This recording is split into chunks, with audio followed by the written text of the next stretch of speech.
मसीह में जय मसीह की। मैं विश्वास करता हूँ कि आप अच्छे हैं, भले चंगे हैं और परमेश्वर के काम को अपने जीवन में देख रहे हैं। और मैं आशा करता हूँ कि आज के वचन से परमेश्वर आपसे बात करेगा।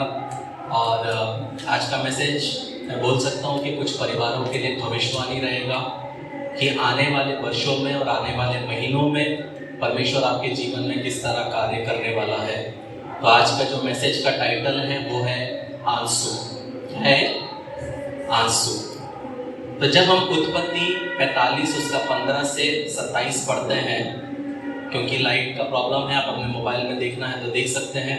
तो वहाँ लिखा है, वह अपने सब भाइयों को भी चूम कर रोया और इसके पश्चात उसके भाई उससे बातें करने लगे। इस बात का समाचार कि यूसुफ के भाई आए हैं फिरौन के भवन तक पहुंच गया और इससे फिरौन और उसके कर्मचारी प्रसन्न हुए। इसलिए फिरौन ने यूसुफ से कहा, अपने भाइयों को कहे कि एक काम करो, अपने पशुओं को लाद कर कनान देश में चले जाओ और अपने पिता और अपने अपने परिवार के लोगों को लेकर मेरे पास आओ और मिस्र देश में जो कुछ अच्छे से अच्छा है वह मैं तुम्हें दूंगा और तुम्हें देश के उत्तम से उत्तम पदार्थ खाने को मिलेगा। और तुझे आज्ञा मिली है, तू एक काम करो कि मिस्र देश से अपने बाल बच्चों और स्त्रियों के लिए गाड़ियां ले जाओ और अपने पिता को ले आओ और अपनी सामग्री का मोह ना करना, क्योंकि सारे मिस्र देश में जो कुछ अच्छे से अच्छा है वह तुम्हारा है।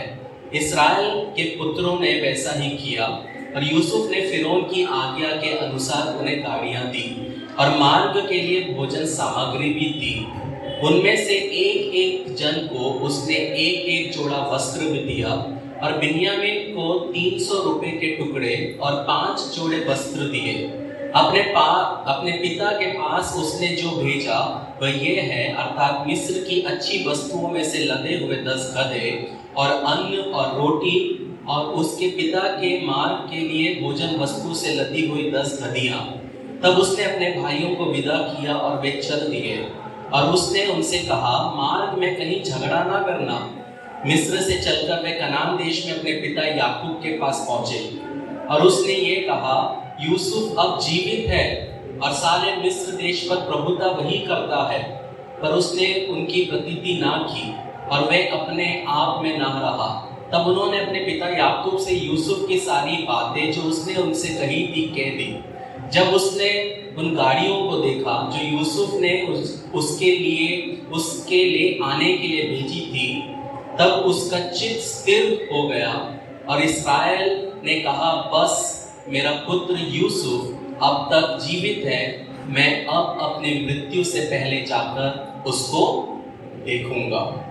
प्रियो, जब हम 15वां वचन पढ़ते हैं वहां पे लिखा है, वे अपने सब भाइयों को भी चूमकर रोया और इसके पश्चात उसके भाई उससे बात करने लगे। बहुत बार हम हमारे जीवन में यूसुफ के ऊपर में हमने क्या सुना है, प्रचारों को सुना है। हमने सुना है कि कैसे उसके भाइयों ने उसको छोड़ दिया, कैसे उसके साथ दुर्व्यवहार हुआ, कैसे उसने वो कुंड में फेंका गया। लेकिन बहुत बार हम ये नहीं सुन पाते कि जो वो सहा अपनी जिंदगी में उसका फल उसको क्या मिला। हम बहुत बार ये चीज के ऊपर कभी भी नहीं सुनते। हम ये कभी नहीं देखते कि वो जीवित रहा, वो फूला फला और उसके अंतिम दिन जो थे उसके पिछले दिनों से बहुत बेहतर थे। उसके जीवन में बहुत उतार चढ़ाव आए, जैसा उसने चाहा था वैसे उसके साथ नहीं हुआ, लेकिन फिर भी परमेश्वर ने उसको जहां पहुंचाना था परमेश्वर ने उसको पहुंचाया।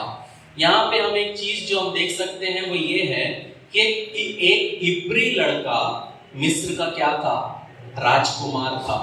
प्रियो, परमेश्वर हमसे ये कहना चाहता है प्रियो कि ये मैटर नहीं करता कि आप कहाँ पैदा होते हो, ये मैटर नहीं करता कि आप कहाँ, कौन से स्टेट में, कौन से सिटी में, कौन से कल्चर में हो। परमेश्वर ये कहना चाहता है प्रियो आपसे कि आप जहां पे भी हैं, परमेश्वर क्या कर सकता है, परमेश्वर आपको उनके बीच में खड़ा कर सकता है। ये एक इब्री था, लेकिन परमेश्वर ने इसको इजिप्शियन के, मिस्रियों के बीच में परमेश्वर ने इसको एक नेता के तौर पे खड़ा किया। कभी कभी आपको परमेश्वर आपके परिवारों में से निकालेगा। क्यों? क्योंकि आपके परिवार वाले आपको नहीं समझेंगे, परिवार आपकी सराहना नहीं करेगी, तो बहुत बार परमेश्वर क्या करेगा कि आपको अपने ही परिवार से बाहर लेके जाएगा, परमेश्वर अपने ही लोगों से आपको दूर करेगा, ताकि परमेश्वर आपके दानों को, जो परमेश्वर ने आपको जो दान दिया है, परमेश्वर ने जब वो टैलेंट्स दिया है, आप उसका क्या कर सको, परमेश्वर उस टैलेंट्स को बढ़ा सके, ताकि आप दूसरे के लिए आशीष का कारण बन सके। अगर जोसेफ कनान में रहता तो कभी भी वो मिस्र के लायक नहीं बनता, इसलिए परमेश्वर ने उसको अपने परिवार में से निकाल कर कहाँ लेके आया, मिस्र में लेके आया। दूसरा चीज जो यहाँ पे हम सीख सकते हैं प्रियो, वो ये है कि परमेश्वर अपने उद्देश्य के लिए एक टूटा हुआ परिवार को भी उपयोग में ला सकता है। जब आप याकूब का परिवार को देखते हो प्रियो, वो एक बहुत ही डिस्टर्ब्ड परिवार है। भाई एक दूसरे को पसंद नहीं करते, विश्वासघाती भाई है, और एक दूसरे से नफरत करते हैं, एक दूसरे से जलन करते हैं, और इस वजह से याकूब क्या है, समय के पहले बूढ़ा हो रहा है, टूटा दिल वाला एक बाप है, उसका परिवार पूरा तहस नहस है, और एक तनावपूर्ण परिवार से क्या आता है, जोसेफ आता है। ये दर्शाता है प्रियो कि हमारा परिवार, हो सकता है हम टूटे हुए परिवार से आए होंगे, हो सकता है कि हम सिंगल मदर हो, हम सिंगल पेरेंट हो, लेकिन प्रियो परमेश्वर हमें इस परिस्थिति में भी कार्य कर सकता है। परमेश्वर ये नहीं देखता कि आपका परिवार कैसा है, आपका बैकग्राउंड कैसा है। हो सकता है कि आपके जीवन में आपके माँ बाप है, लेकिन माँ बाप होते हुए भी आप अपने आप को अनाथ महसूस करते हो सकता है आप दुनिया के सामने खड़े हो, भीड़ में हो, लेकिन दुनिया में दोस्तों के साथ होते हुए भी, कभी कभी अपनी पत्नी के साथ होते हुए भी, पति के साथ होते हुए भी आप अपने आप को क्या कर सकते हो, अकेला महसूस कर सकते हैं। लेकिन परमेश्वर हर एक परिस्थिति में आपको क्या कर सकता, उपयोग कर सकता है। प्रियो, ये जब हम वचन पढ़ते प्रियो, यहाँ पे हम ये देख सकते हैं प्रियो कि जोसेफ के भाई लोग उससे उसका कोट छीन सकते हैं, लेकिन उसका चरित्र नहीं छीन पाए। बहुत बार लोग आपके जीवन में जो आशीषें हैं, आपके जीवन में जो परमेश्वर के दिए हुए वरदान हैं, उसको छीन पाएंगे, उसको तोड़ पाएंगे। परमेश्वर ने हो सकता है आपको एक व्यवसाय दिया, उसको खराब कर पाएंगे, लेकिन आपको एक चीज हमेशा याद रखना है प्रियो कि वो कभी भी आपके चरित्र को क्या नहीं कर पाएंगे, वो कभी भी खराब नहीं कर पाएंगे। और जोसेफ एक ऐसा व्यक्ति था कि उसमें ये क्षमता थी कि लोग जो उससे नफरत करते थे, लोग जो उसके बारे में बुरा कहते थे, वो उनको भी प्यार कर सकता था। इसीलिए परमेश्वर ने जोसेफ को क्या किया, चुना।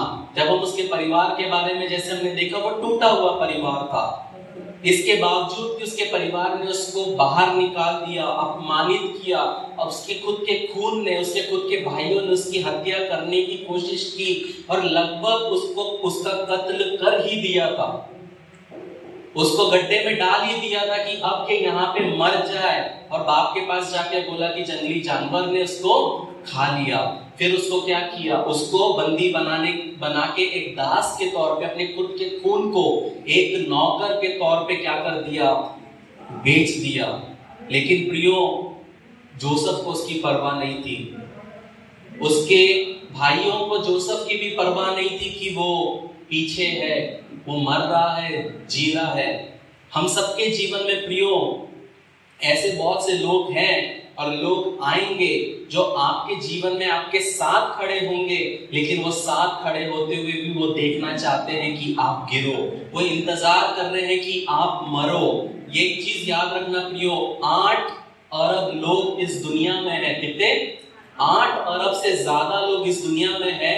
और लोग, जरूरी नहीं है कि हर कोई व्यक्ति आपको पसंद करेगा, लोग आपसे नफरत करेंगे, लोग आपकी निंदा करेंगे।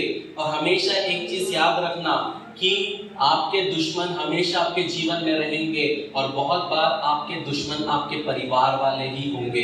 लेकिन इन सब के बीच में प्रियो, हमको क्या सीखना है कि हमें कभी भी मैटर्स को अपने हाथ में नहीं लेना है। लेकिन जब हम जोसेफ के जीवन में देखते हैं प्रियो, जब हमने जो वचन पढ़ा, उसके आंखों में क्या था? आंसू था। यूसुफ एक ऐसा व्यक्ति था प्रियो, जिसका रथ फिरौन के बाद रहता था, मतलब फिरौन सबसे बड़ा, और उसके पीछे जो रथ रहता था वो हमेशा जोसेफ का था। और मिस्र देश का फाइनेंस मिनिस्टर था। वो सबसे गवर्नर की पोस्ट में, प्राइम मिनिस्टर के पोस्ट में था। मिस्री लोग जोसेफ को क्या करते थे, उसकी आराधना करते थे, उसको पूछते थे, लेकिन उसका खुद का खून, उसके खुद के लोग क्या किए, उसके साथ अन्याय किए। और इसके बावजूद भी जब परमेश्वर उन लोगों को, अपने उसके भाइयों को उनके सामने लाता है, तो वो क्या करता है, वो फूट फूट कर रोता है। प्रियो, यूसुफ से हम जो सीख सकते हैं वो ये है कि उसने कभी भी अपनी शक्ति का दुरुपयोग नहीं किया। मतलब जब उसके भाई जिनके वजह से वो 13 साल वो सहा, वो गड्ढे में गिरा, वो बेचा गया, मार खाया, गाली सुना, जेल गया, वो हर एक वजह से उसने, जब उसके जीवन में वो सहा और उसके भाई जब उसके सामने थे, उसके पास शक्ति था, उसके पास प्रतिशोध लेने की शक्ति थी, लेकिन उसने नहीं लिया। उसके पास बदला लेने की शक्ति थी, लेकिन उसने नहीं लिया। वो चाहता तो उनको नष्ट कर सकता था, उसने नहीं किया। वो चाहता तो उनको पूरे तरीके से खत्म कर सकता था, लेकिन उसने नहीं किया। लेकिन उसको पता था कि जब उसके भाई आए, उनके जीवन में कमी है, वो मर रहे हैं क्योंकि उनके पास खाने को नहीं है। और ये सब देखकर प्रियो, जोसेफ क्या होता है, रोता है। जब उसके भाइयों ने उसे गड्ढे में फेंका, वो रोया नहीं। जब उसके भाइयों ने उसके शरीर में से वो कपड़ों का कोट को छीन लिया, वो रोया नहीं। जब उसके पिता से उसके भाइयों ने अलग कर दिया, एक बेटे के लिए उसके बाप का प्यार कितना इंपॉर्टेंट है, लेकिन वो बेटे को अपने बाप के प्रेम से अलग किया, जोसेफ रोया नहीं। जब उसको मिद्यानियों लोगों को बेच दिया, जोसेफ रोया नहीं। जब पोतीफेर के घर में पोतीफेर की पत्नी उसके ऊपर झूठा इल्जाम लगाती है, जोसेफ रोया नहीं। जब उसको झूठा गिरफ्तार किया गया, जोसेफ रोया नहीं। जब वो जेल में उसको डाला गया, जोसेफ रोया नहीं। जब बटलर और बेकर उसको भूल गए, जोसेफ रोया नहीं। लेकिन इस स्थिति में ऐसा क्या हुआ कि उसको वो रोया। प्रियो, ये एकमात्र जगह है जहां पे हम देखते हैं, जहां पे वचन बताता है कि जोसेफ रोता है। प्रियो, अगर आप और मैं जोसेफ के जगह रहते और अगर हमारा खुद का खून हमें कुएं में फेंकता, तो हम रोते। अगर हमारा खुद का खून हमें बेचता, हम रोते। अगर हमारा खुद का खून हमारे ऊपर में लांछन लगाता, तो हम क्या करते, रोते। लेकिन प्रियो, जोसेफ रोया नहीं, उसने आंसू नहीं बहाया, वो डटा रहा। जब उसके भाई उसके सामने थे प्रियो, तो उसके सामने में भी वो दुविधा में था। उसके जीवन में भी दो विचार थे। वो समय उसके जीवन में इतना इंपॉर्टेंट था कि या तो वो अपने भाई से नफरत कर सकता है, या वो उनको माफ कर सकता है, या तो वो उनको संकट में डाल सकता है, या तो वो उनकी आवश्यकता को क्या कर सकता है, पूरा कर सकता है। उसके अंदर में वो एक दुविधा में वो कुश्ती लड़ रहा था, दो विचारों से कुश्ती लड़ रहा था कि क्या मैं अपने भाइयों का बदला लूं, या मैं अपने परिवार के बारे में सोचूं। क्या भूल सकते प्रियो, आपके इस जीवन में जो लोगों ने किया, हम कुश्ती लड़ते हैं कि नहीं। जोसेफ को याद था कि उसके भाइयों ने उसके साथ क्या किया। जब हम उत्पत्ति 50 उसका 20 पढ़ते, वहां पे जोसेफ बोलता है कि तुम लोगों ने मेरे लिए बुराई का विचार किया था, परंतु परमेश्वर ने उसी बात में भलाई का विचार किया, जिससे वो ऐसा करे जैसा आज के दिन प्रकट है कि बहुत से लोगों के प्राण बचे हैं। वो जानता था कि ये जो उसका खून है, यही इन्हीं के वजह से वो क्या है, आज यहाँ पर है। ये मुझसे नफरत करते हैं, ये मेरा मजाक उड़ाते हैं, वो ये जानता था। लेकिन वहां पे जब जोसेफ खड़ा था, वो निर्णय करने वाला था कि परमेश्वर उसको उपयोग करेगा या नहीं। क्योंकि जोसेफ का जो एटीट्यूड उसके भाइयों के लिए था, वो उसके जीवन का सबसे बड़ा क्या था प्रियो, एक टेस्ट था, एक परीक्षा था। हम सब प्रियो बुरे समय से होके गुजरेंगे, लेकिन सबसे बड़ा परीक्षा हमारे जीवन में ये आता है कि जब हम अच्छा करते हुए भी जब हमारे जीवन में बुरा होता है, तो हम क्या कर सकते हैं। जब हम बुरे लोगों के साथ में रहते हैं, तो हम उनके साथ कैसे अच्छे से व्यवहार कर सकते हैं।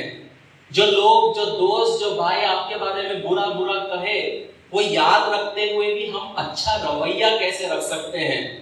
या सबके साथ अच्छाई करने के बाद भी हम कैसे हमारे बारे में जब बुरा बोला जाता है हम उनसे प्रेम कर सकते हैं। प्रियो, ये दुविधा है, और ये दुविधा सिर्फ जोसेफ की नहीं थी, यही दुविधा पौलुस की भी थी। जब रोमियो 7:21 पढ़ते हैं तो पौलुस बोलता है कि मैं ये व्यवस्था पाता हूं कि जब भलाई करने की इच्छा करता हूं तो बुराई मेरे पास आती है। ये जो कॉन्फ्लिक्ट है प्रियो, ये हम सबके साथ होता है कि क्या मैं अच्छा करूं या मैं बुरा करूं। जिसने मेरे साथ बुरा किया मैं उसका बुरा करूंगा, जिसने मेरे साथ अच्छा किया मैं अच्छा करूंगा। हम हॉल में जो बैठे हैं ये लोग, हम सब इस कॉन्फ्लिक्ट से होके गुजरते हैं। हम चर्च में वो चीज देख सकते हैं कि हम सामने दिखते हैं तो बहुत हंसते, जय मसीह की, प्रेज द लॉर्ड, लेकिन जैसे पीठ मुड़ते हैं तो हम हमारा मुंह हिला लेते हैं। ये मैंने इस कलीसिया में देखा है होते हुए। लेकिन इन सब के बीच में सवाल यह है कि क्या हम अच्छा सोचेंगे, क्या हम अच्छा करेंगे या हम बुरा करेंगे। प्रियो, ये दिखाता है प्रियो कि हमारे अंदर में ये कॉन्फ्लिक्ट है, ये नेचुरल है। और सबसे कठिन परिस्थिति वो आती है प्रियो कि जब एक बात आपका दिमाग कहता है और एक बात आपका भावना कहता है, मतलब आपके इमोशंस और आपका दिमाग अलग अलग चीजें कहता है, लेकिन दोनों चीज सही रहता है। मतलब आप जो सोच रहे हो और आप जो महसूस कर रहे हो वो सही रहता है। कभी कभी आपको लगता है कि मैं नाराज हूं, लेकिन साथ में लगता है मैं तुमसे प्यार भी करता हूं। मैं तुमसे प्यार करता हूं लेकिन मैं तुम पर गुस्सा भी हूं। मैं तुमसे तंग आ चुकी हूं, मैं तुमसे तंग आ चुका हूं, लेकिन फिर भी मैं तुम्हारे साथ खड़ा हूं या खड़ी हूं। मेरे साथ तो ऐसा होता है, मुझे नहीं पता आप लोगों के साथ होता है कि नहीं है, लेकिन मेरे साथ ऐसा होता है। ऐसा ह्यूमन भी हम सबके साथ ये चीज होता है प्रियो कि हम क्या डिसीजन लेंगे। यहां पे मैंने एक एग्जांपल लिखा है, मैं नाम नहीं बताऊंगा क्योंकि वो शायद देख सकते हैं मुझे। एक बार एक व्यक्ति के दुकान में मैं गया, चाय का स्टॉल था दुकान का, और एक चीज जो मुझे बहुत पसंद है प्रियो मेरे लाइफ में, जो मैंने देखा है कि जो व्यक्ति गलत करता है वो परमेश्वर खुद मेरे सामने दिखा देता है। मेरे को कभी भी परमेश्वर से पूछने की जरूरत नहीं पड़ी कि क्या ये गलत कर रहा है, क्या ये गलत कर रही है। जो व्यक्ति पाप में है समय के अनुसार परमेश्वर खुद सामने दिखा देता है। इसलिए मैं कभी भी मैटर्स को हाथ में नहीं लेता। 3 बजे का समय, सोच के देखिए, दुकान स्टॉल, मैं कार जाके सामने रोकता हूं। गाड़ी चल रही है लेकिन उस व्यक्ति को पता नहीं, और मैं एक्सप्रेशन दिखाऊंगा क्या हुआ वहां पे। मैं यहां पे था, वो व्यक्ति यहां पे था, और वो व्यक्ति ये कर रहा था, ऐसा कर रहा था, और मैंने गाड़ी रोका। नेहा बैठी थी, मैंने ऐसे देखा और वो व्यक्ति उधर ही मुंडी करके मसल रहा है। मैंने नेहा को बोला देखो, अब मसल लिया, मसलने के बाद ये भी कर लिया। अब आया मजे की बात, मैं कार खड़ा हूं, मैं देख रहा हूं। बहुत लोगों ने बोला, लेकिन मैंने बोला परमेश्वर सामने लाएगा। मैं देख रहा हूं कार से, और फिर उन्होंने ऐसा करके उठा के सीधा होके देखा, और जब देखा उनकी आंख जो थी वो ऐसे,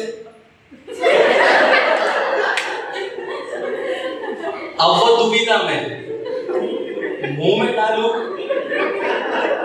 कि फेंकूं। उन्होंने ऐसे किया, ऐसे किया, ठंडे पर। मैं गाड़ी से उतरा, इच्छा तो हुई कि जो बेल्ट पहना है उसी से दूर। सच बता रहा, मैं इंसान हूं, मेरे को आपका नहीं पता, मैं इंसान हूं। मैं गया, मैंने बोला एक चाय पिया, 10 रुपए दिया, चला गया। परमेश्वर ने सही समय पे उखाड़ दिया।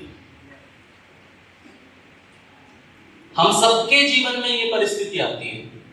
या तो हम मैटर्स को हाथ में ले सकते हैं या तो परमेश्वर के हाथ में दे सकते हैं।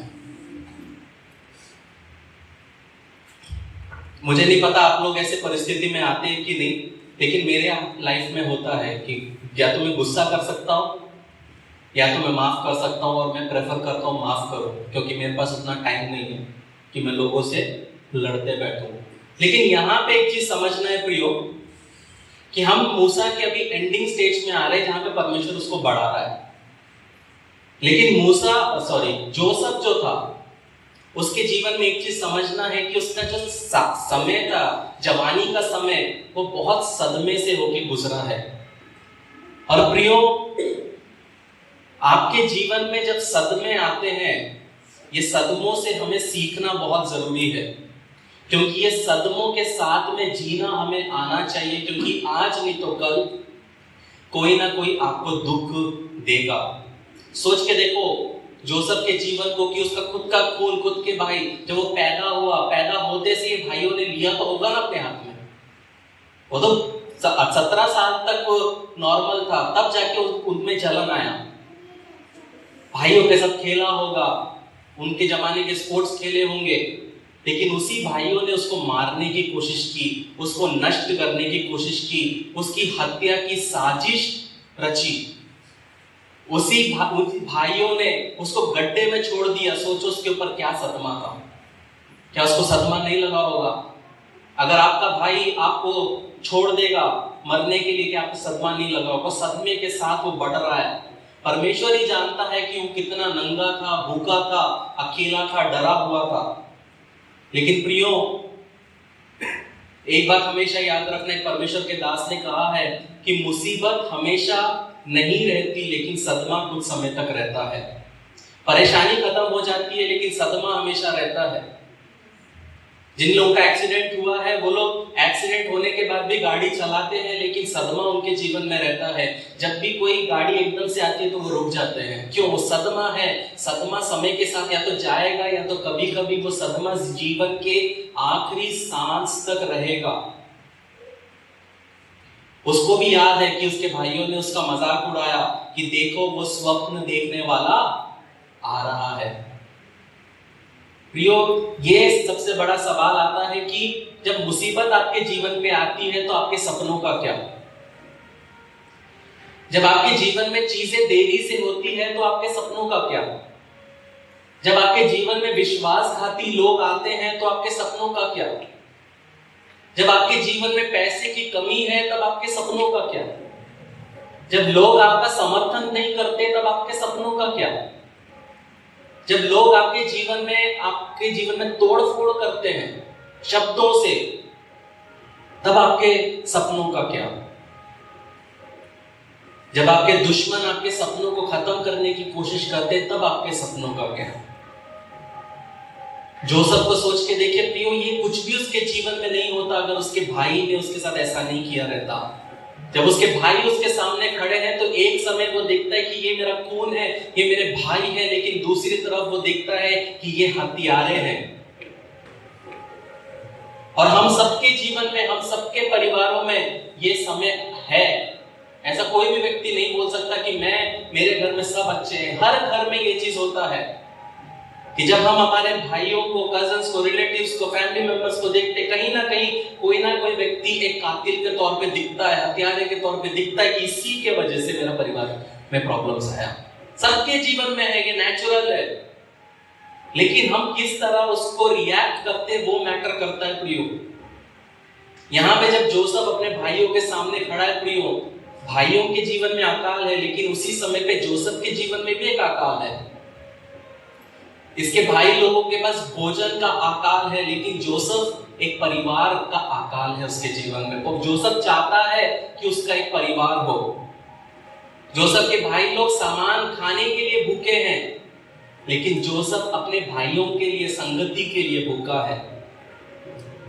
और अचानक प्रियो, जब मैं इसको समझ रहा था तो मेरे को समझा कि जोसेफ क्यों रोया।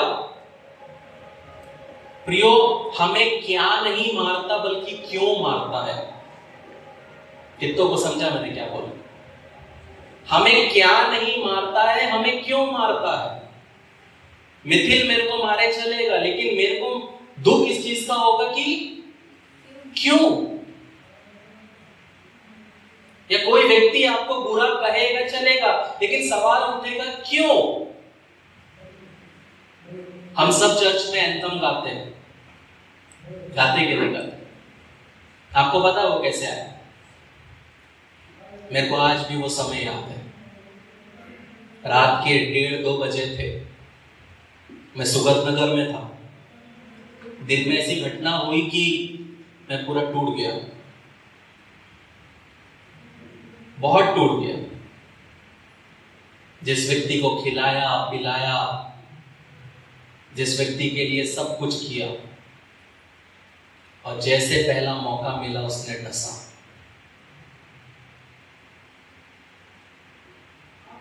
मैं 1:30 बजे 2 बजे, मेरे को आज भी याद है, मैं रो रहा था। नेहा बिस्तर में सो रही थी, मैं बाजू में काम कर रहा था, लेकिन मैं रो रहा था। और रोते रोते मेरे आत्मा के द्वारा ये आह निकली कि चाहे दुनिया मेरी कदर करे ना करे, अच्छाई में करता रहूं। चाहे लोग मुझे पराया क्यों ना करते, अच्छाई में करता रहूं। आप लोगों के लिए वो एक गीत होगा, लेकिन प्रियो मेरे लिए वो जिंदगी है। वो हर एक शब्द एक्सपीरियंस है मेरा लाइफ में।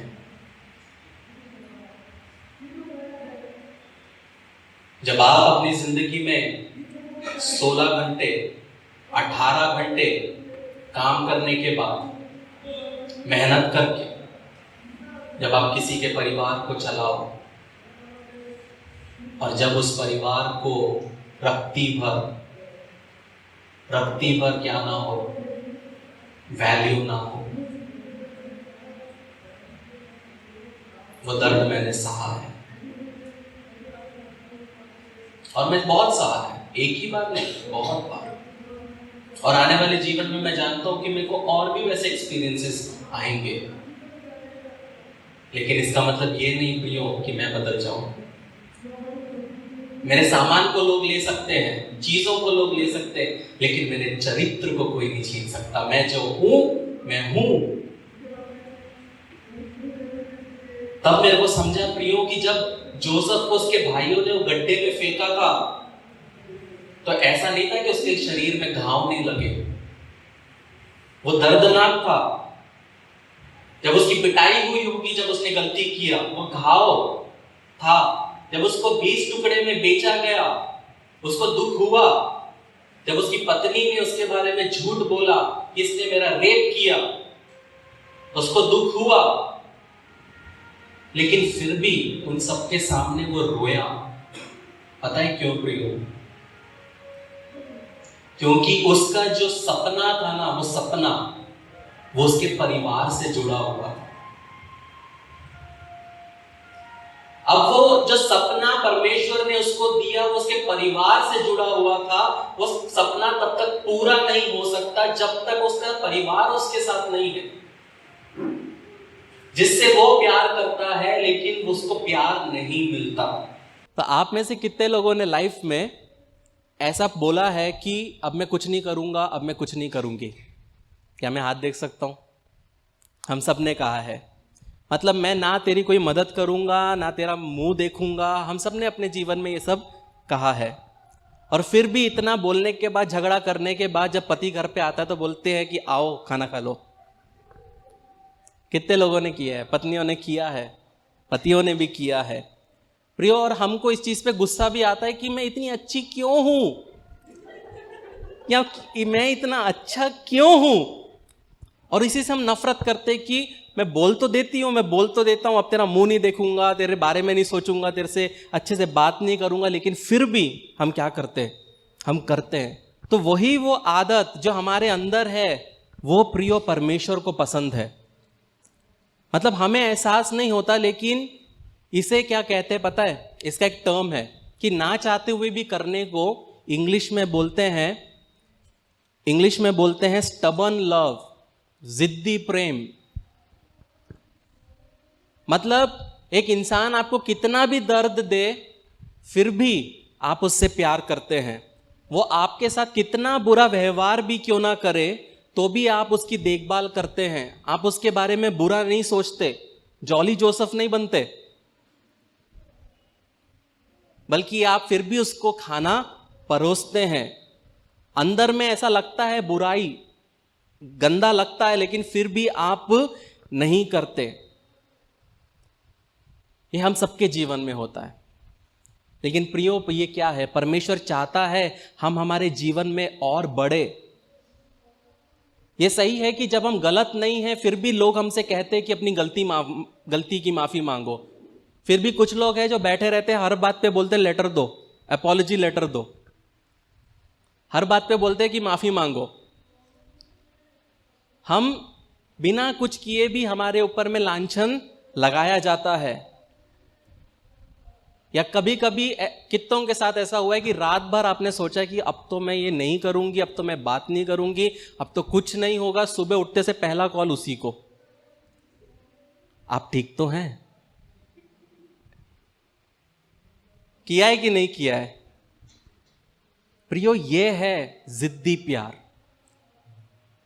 जोसेफ के जीवन में इतना बुरा किया उसके भाइयों ने, अपने माँ बाप से अलग कर दिया, बाप से अलग कर दिया, परिवार से अलग कर दिया, लेकिन फिर भी जब उसके भाई उसके सामने आते वो क्या करता है?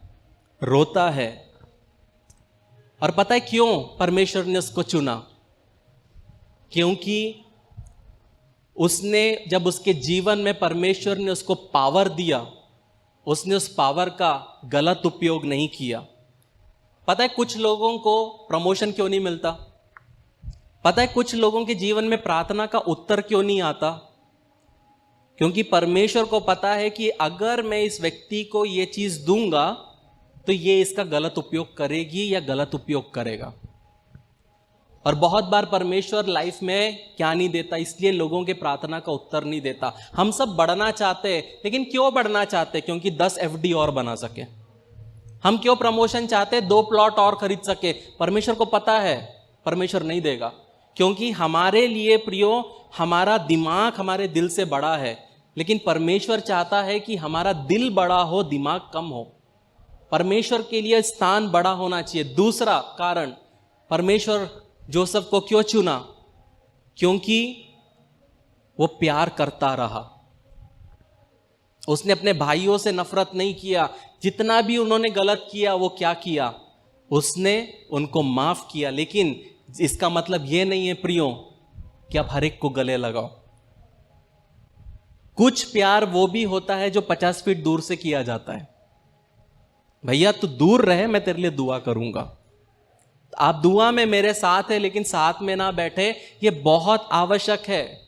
अगर हर एक सांप को अपने गले में लटकाओगे तो कोई ना कोई तो डसेगा। वो बुद्धि परमेश्वर ने आपको दिया है।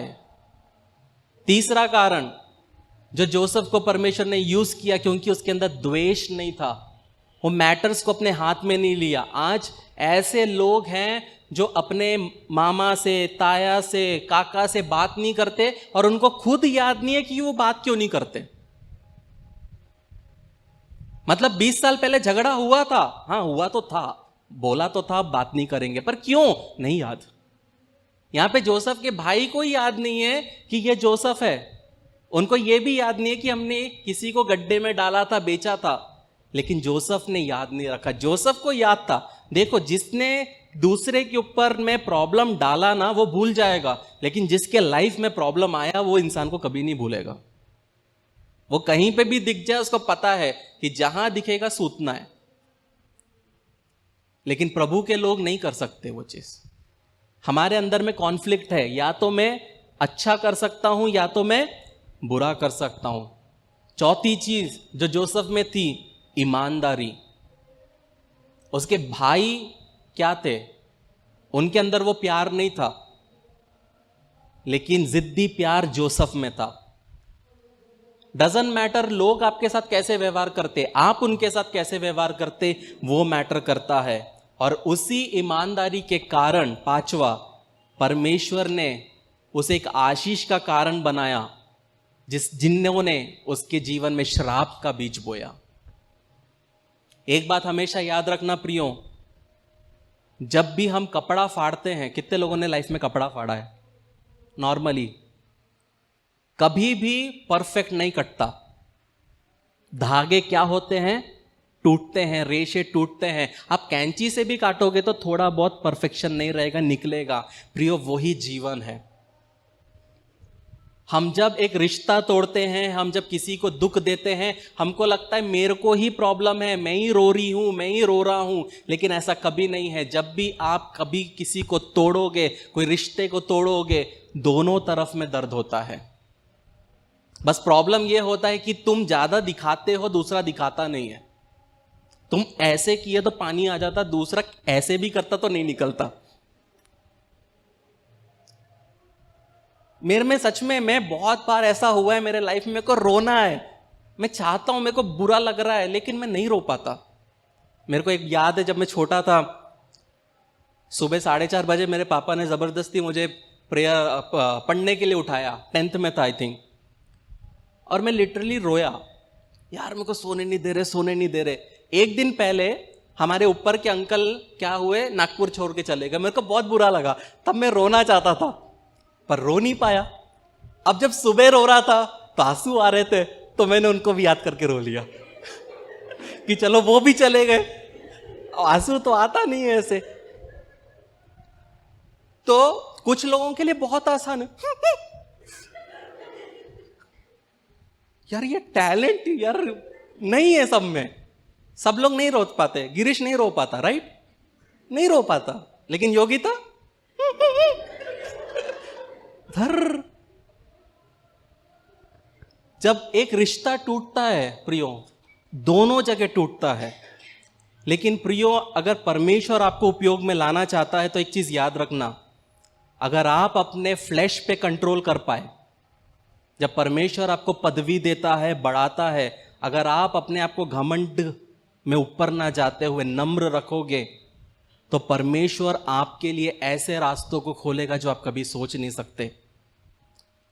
प्रियो, कुछ लोगों को, मैं कुछ बोल रहा हूं, परमेश्वर जेल से उठाकर महल में ले जाने वाला है। कुछ परिवारों को परमेश्वर जेल जैसी परिस्थिति से महल में लेके जाने वाला है। जब हम ये वचन पढ़ते हैं जेनेसिस 45 उसका 17, वहां पे एक चीज समझना है कि एक ही समय में मिस्र की सारी संपत्ति याकूब के घर में आ गई। क्या लिखा है 17 से?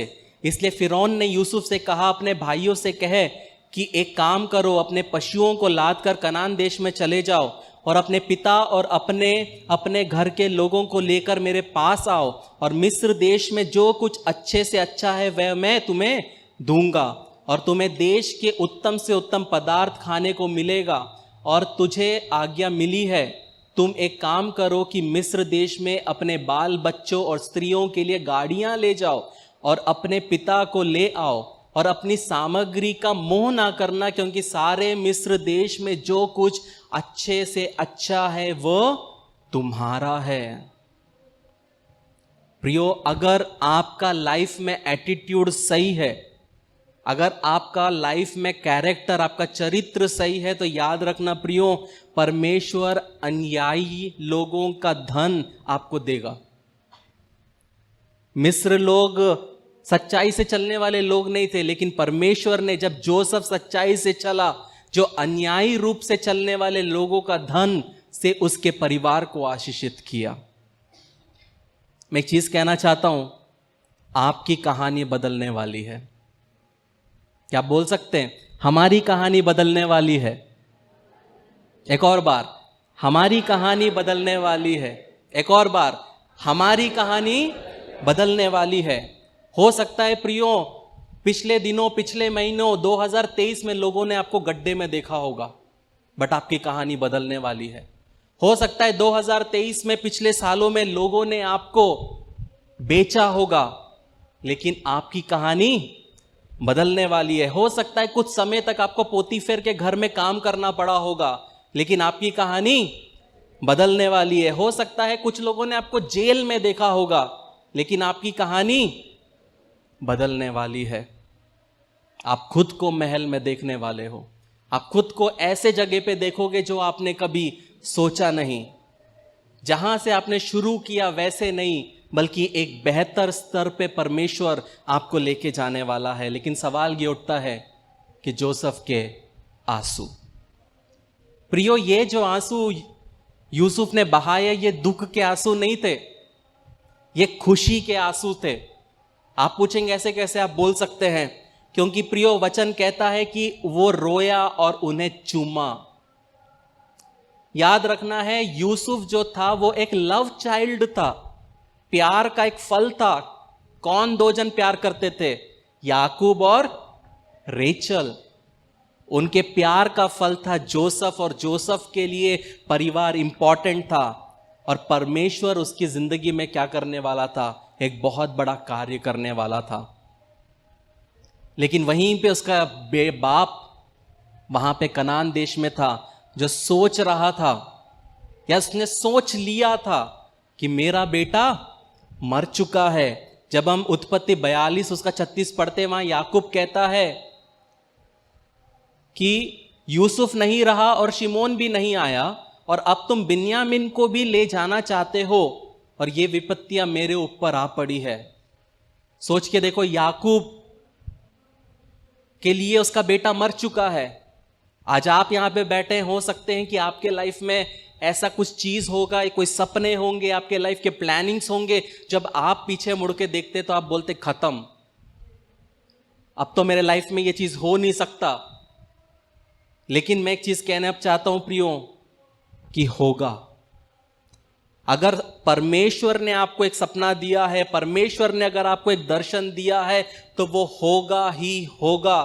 जब हम 27वां वचन पढ़ते हैं 45वें अध्याय में, वहां पे जब जो याकूब को आके बताते हैं कि तेरा बेटा जोसेफ जिंदा है, वो विश्वास नहीं करता। लेकिन वहां लिखा है, जब उसने उन गाड़ियों को देखा जो जोसेफ ने उसके ले आने के लिए भेजी थी, तब उसका चित्त स्थिर हो गया।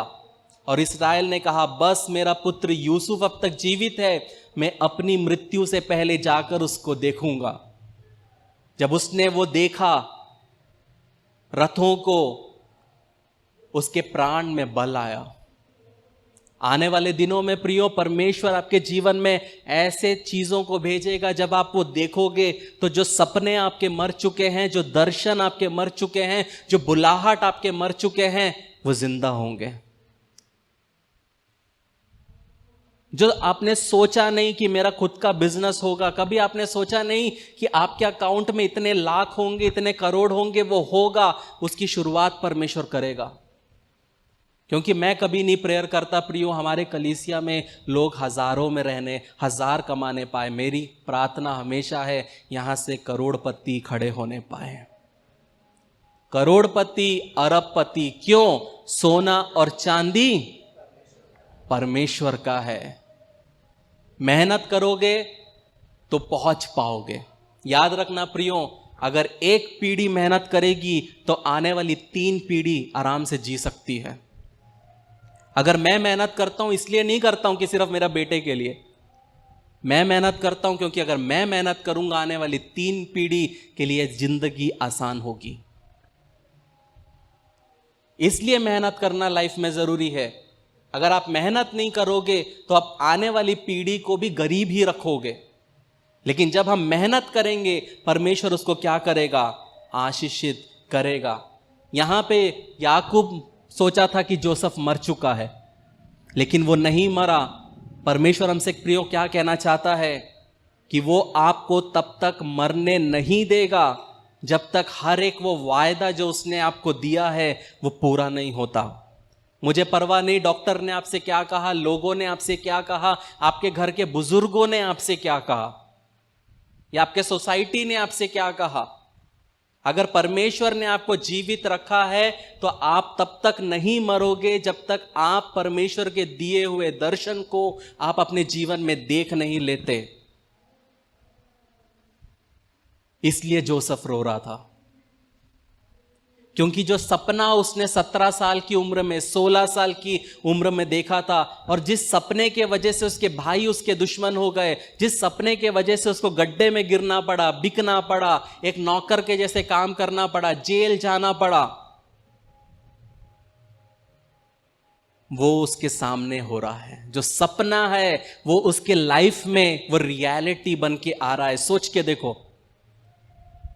यूसुफ के भाई लोग आ चुके हैं, यूसुफ अपने कक्ष में है, यूसुफ एंट्री करता है, यूसुफ एंट्री करके आता है, उसके भाई खड़े हैं और उसके सामने झुकते हैं।